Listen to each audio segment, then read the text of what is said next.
Alors, voici ma page budget PVT. Là, c'est la version dollar australien. Il y a aussi une version euro. Et les deux versions sont disponibles sur les liens en description. Il faut juste prendre le lien, le mettre dans un navigateur. Et ensuite, on a ce joli template avec toutes les infos nécessaires pour l'arrivée en Australie et même plus, voire pendant qu'on est en Australie. Pour le modifier et faire en sorte que ce soit votre version à vous. Donc là, je suis pas connecté. Je vais cliquer en haut à droite sur dupliquer. Si vous avez un compte, ça arrive directement sur votre espace. Là, je suis pas connecté, donc il va falloir que je me reconnecte. C'est juste pour l'exemple. Donc sur mon autre page, ici, voilà. Je suis connecté, c'est un compte que j'ai créé un peu plus tôt. Donc ça arrive directement sur la page. C'est une copie parfaite de ce qu'il y avait avant. Donc ça, on peut le cacher. Voilà. Et on a tout en grand. Et là, vous voyez qu'on peut modifier. Donc là, pour l'exemple, j'ai coché quelques cases. Donc on voit tout ce qui serait à faire le mois zéro avant le départ. Donc tout ce qui est préparatif. Il y a déjà une vidéo sur ma chaîne d'ailleurs préparatif. Mais voilà. Donc en fait, on voit que le tableau il est interactif. Ici, on a considéré qu'il fallait 8000 d'économie avant de partir, 8000 dollars australiens. Et une fois qu'on les a économisés, on peut les cocher en payé et ça vient ici. Ensuite, une fois qu'on a payé le billet d'avion, on peut le cocher, il vient là. Le billet d'avion retour optionnel, il y en a qui préfèrent. Donc voilà, il est ici, il est coché. Et ensuite, on a la somme pour savoir combien d'argent il nous reste, où on se situe, etc. Donc ça, c'est les premières étapes. Donc c'est une version qui va beaucoup changer, hein, parce que je pense qu'il y a des modifications à faire. Mais voilà, donc tout à l'heure j'avais commencé à écrire. C'était pour l'exemple, en fait, pour montrer qu'ici on peut taper ce qu'on veut. Tout est modifiable. Ça, c'est une version qui est vierge, copiée du template. Donc vous pouvez rajouter aussi vos dates, s'il y a des dates butoirs, etc., des objectifs à se fixer. Ok, là on a toutes les catégories. Ça, c'est pour le mois zéro. Le mois 1, on a du coup tout ce qui est à faire en arrivant.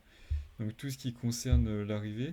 Et pareil, on peut cocher, on peut modifier. Si on veut pas rester 3 nuits, voilà, on peut mettre 5 nuits. Il y a tout qui est modifiable, tout. Voilà, si au final on a un budget plutôt de 300 pour... voilà, ça change.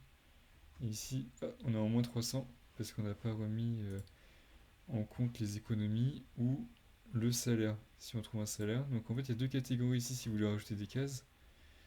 On peut juste faire nouvelle page. Et par exemple, si on met économie, euh, épargne avant le départ, on choisit en fait. Donc autre. Si on avait, s'il nous restait 5000 dollars, admettons, bah voilà.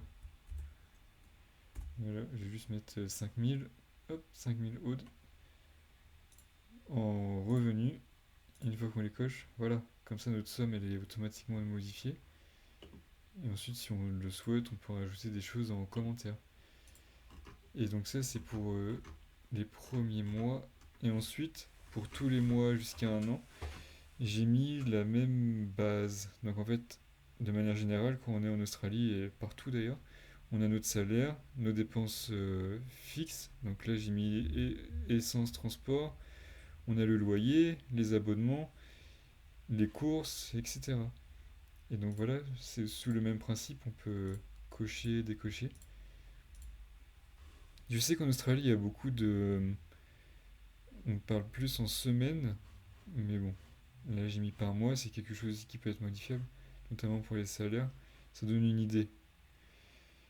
Et ensuite, même principe, voilà, on peut rajouter des pages si vous avez autre chose. Et ça aussi, l'avantage, c'est qu'au moins, quand on rentre en France, on sait exactement où on se situe au niveau des abonnements téléphoniques, etc. Je sais qu'il y a Binge, par exemple, en Australie, tout ça, qu'on n'utilise pas du tout en France. Du coup, au moment du retour, c'est plus simple pour tout annuler, tout arrêter. Et on pourrait même rajouter ici les liens de résiliation. Voilà. Donc ça c'est pareil pour à peu près tous les mois. Donc c'est tout pour le budget. Donc ici on est sur la version web qui est assez complète, qui est pas mal. Et ici on retrouve du coup la version web. Donc c'est sensiblement la même chose, mais là c'est un logiciel, il est installé directement sur le poste. Comme ça on a toutes les infos sans avoir à réouvrir le navigateur, etc. Et là c'est juste une petite aperçu de la version mobile. Il y a aussi une version mobile, il faut juste télécharger l'application Notion. Et là on voit c'est tout pareil, c'est exactement le même principe. Là j'ai cliqué, voilà on voit la somme. C'est exactement tout pareil en fait. Là même si on modifie, ok, 500, ça s'actualise. Et tout en restant quand même visuellement joli sur téléphone. Donc là c'est en blanc.